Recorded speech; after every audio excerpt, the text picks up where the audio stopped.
Alright guys, so magandang umaga sa inyo lahat and ngayon ay araw ng Thursday and tayo ay muling magbabalik sa Laguna. And this time, pupunta tayo ng Pagsanhan.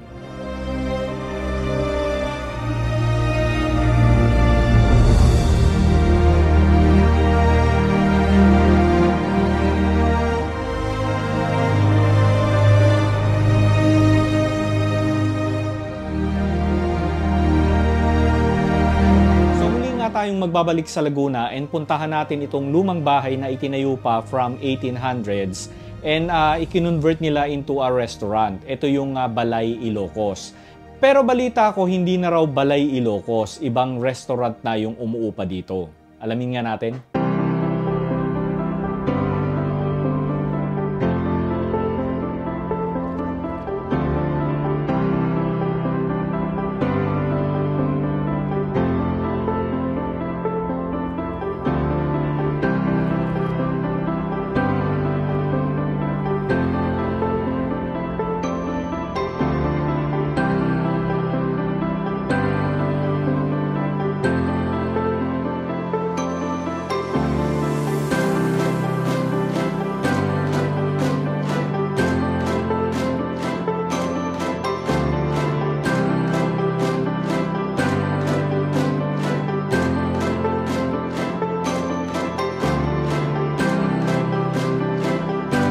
Alright guys, so nandito na tayo sa Pagsanhan.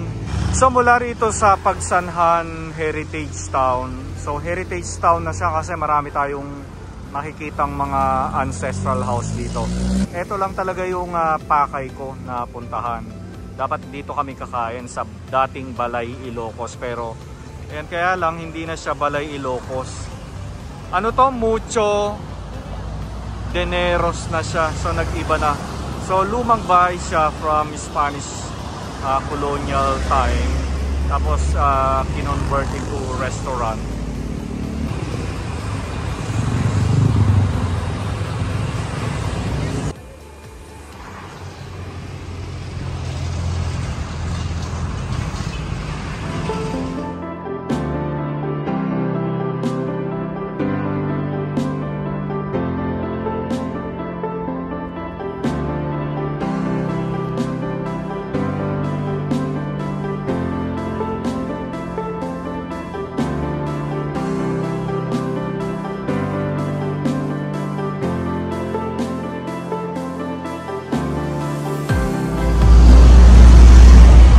Okay, so nagbalik tayo dito sa Mucho Dineros dahil kanina sarado pa sila.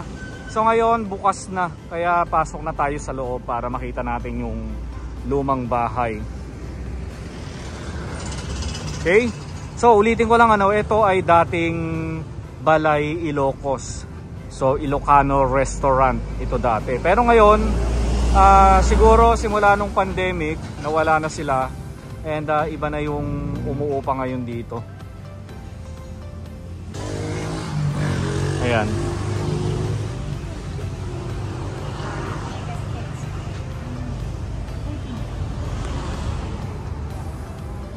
Hello. Kayo po yung may-ari ng Muchos? Okay. Ma'am, meron ba kayong alam sa history ng bahay? Konti lang. Konti lang, okay lang. I know the owners. Okay, okay. Pero alam nyo kung ilang taon na yung bahay? Since huli yan ang sabi sa akin, mga 1890s. Oh, Spanish colonial. Grabe. Originally talagang mga Riveras. Opo. O Riveras. Transferred sa Malyamas. Okay. Sila din ba yung nasa pila, mga Rivera? Di ba may Rivera din? Marami ring Rivera dun eh. Rivera, Relova. Ayan. So ngayon, kasi dati napasyalan namin ito, dating Balay Ilocos. Pero before pandemic, nagsara na ho ang Balay Ilocos. And then after 2 years, kayo, buksan ulit. Kaya lang, under different. Oo nga, yes. Ano pong pangalan nila, Madam? Villegas. Si Madam Eds Villegas. Villegas Eds, hello po. Kasi yung binablog ko po more on lumang bahay na kinonvert into restaurant. Yun po yung inaano ko. Kaya ito, sabi niya, puntahan natin yun. Kaya dinala niya po ako rito. Thank you so much po. Thank you. Halika, pasok tayo sa loob. So kasama ko ang aking kaibigan na si Miss Black. Hi. Oo. So madalas nyo akong makita na mag-isa ngayon, may kasama tayo. Ayan. Okay? Halika pa, hello. So 1800 pa itong bahay na ito. At ayan, finally nakapasok tayo sa isa na namang ancestral house. Tapos i-convert into restaurant, ano?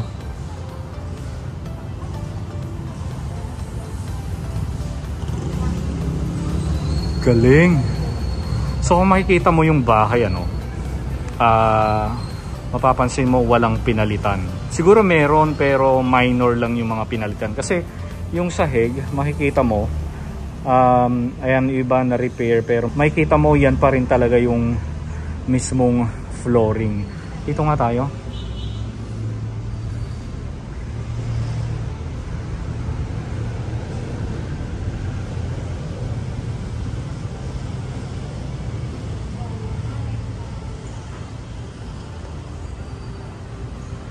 Okay, so etong flooring, kung mapapansin nyo, magkaiba yung flooring, ano. Makita nyo dito maliit, tapos pagdating dito malaki.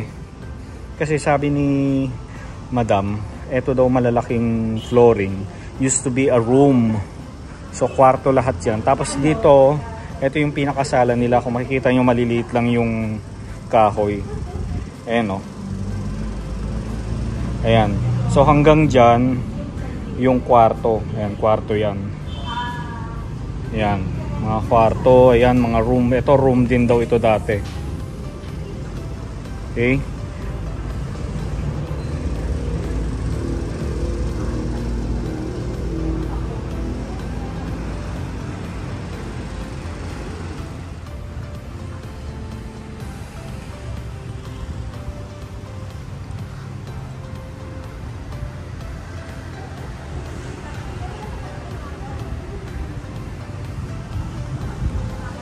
Galing. Nice. At least nagagamit pa rin yung bahay. Hindi siya yung naiwan na lang pinabayaan. Buti may ilang umupa para magamit pa rin itong lumang bahay, di ba? So dito tayo sa part na ito.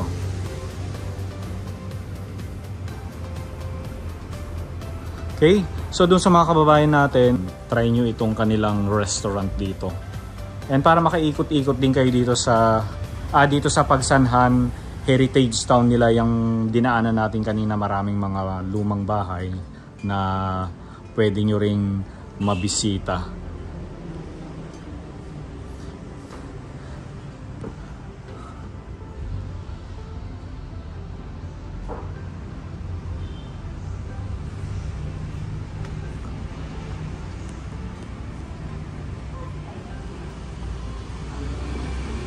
Okay, so syempre kapis. Oh. 'Di ba?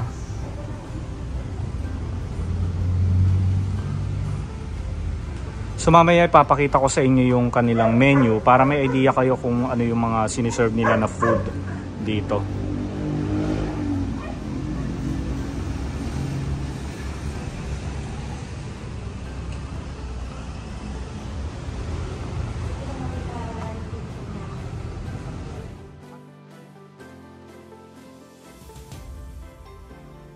Makikita mo yung bahay, yung pa rin yun, walang pinalitan. Ito ang hindi pinalitan. Original, ano? Yan pa rin yung pinuntahan ko, mga pictures noon. Ay, yan pa rin. Feeling ko yan yung mga may-ari, ano? Yan yung sabi ko noon sa'yo na may lumabas na picture na nasa likuran namin, nakamukha niya, nasa gitna. Oh, saan banda yan? Dito mismo? Eh kasi di ba may third eye ka? Oo, dito namin sinuhaan. Tapos noon, meron parang tao na nakaharap. Kamukhang na. Talaga? Ganyan din yung buhok niya, Ganyan yung suot din, niya, ganyan din. Na ano puti. Eh, ang mga nakaano dito sa mga nakaitim, nagtataka kami meron. Oo. Pakunan ko na ano. O nasan na? Pag nahanap ko, picture. May picture kang nakuhanan. Tingin mo, parang feeling ko hindi na ito yung original eh. Di ba? Feeling ko lang Kasi tingnan mo to, kapis. Tapos ito hindi na. Di ba? Pero tingnan mo Casillas. Yung alin? Casillas. Casillas, Baños. Banyo. Banyo. Banyo. Ano ba yung Casillas? CR din? Ang alam kong Spanish ng CR is banyo. Baka Casillas din. Tingnan mo nga, CR nila.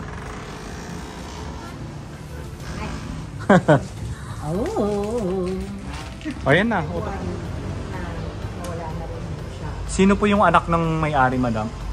Siya. Remedios Rivera Llamas. And then, and then si Carlito, nawala na rin si Sir Carlito last February lang. Ang nandito na lang po is si RG, yung parang yung anak po. Oo, parang grand. He's the apo of Oo, apo. Apo talaga, okay.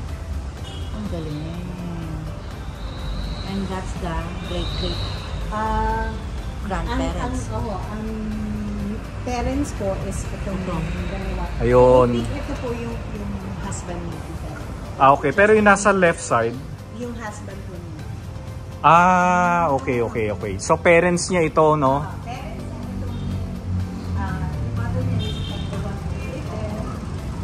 Okay. So, ito yung parents niya. Pakita ko lang, So, yan yung parents. Tapos ito, yung husband. Remedios Rivera Llamas. Llamas. Okay. Kasi yung asawa niya ang Llamas. Okay. Nice.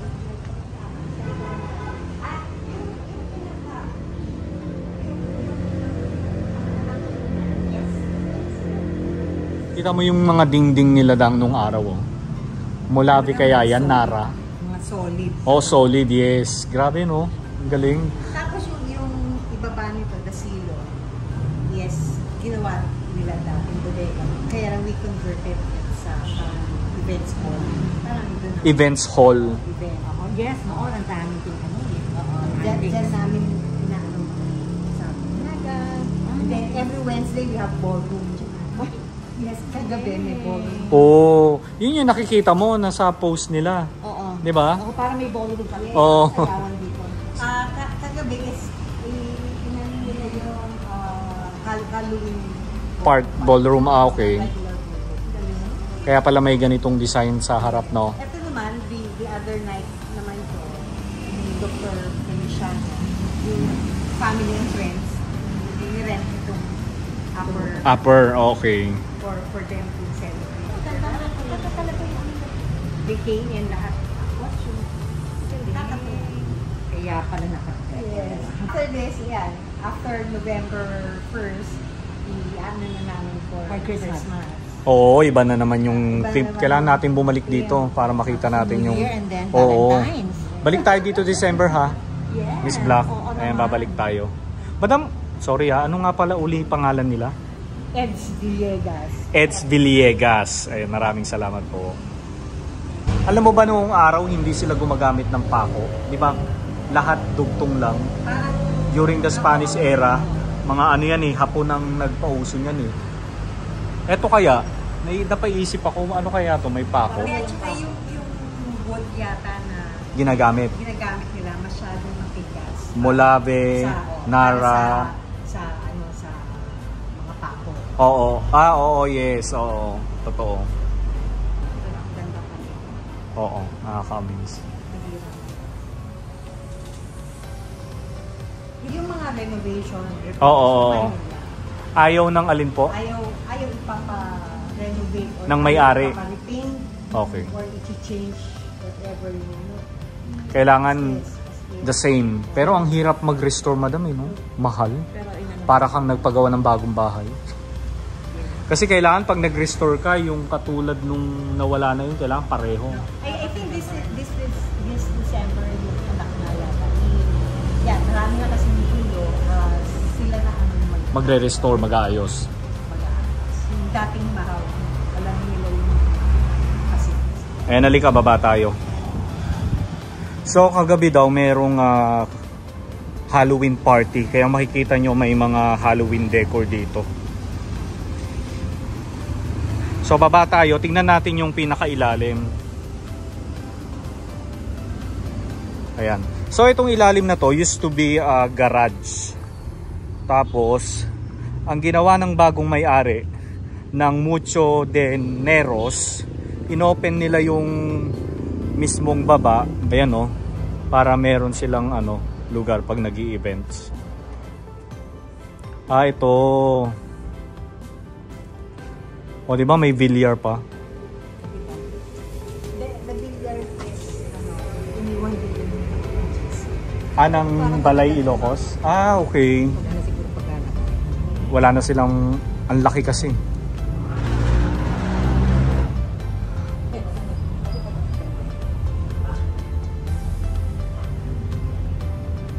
Okay, so ito yung tsura niya dito sa baba.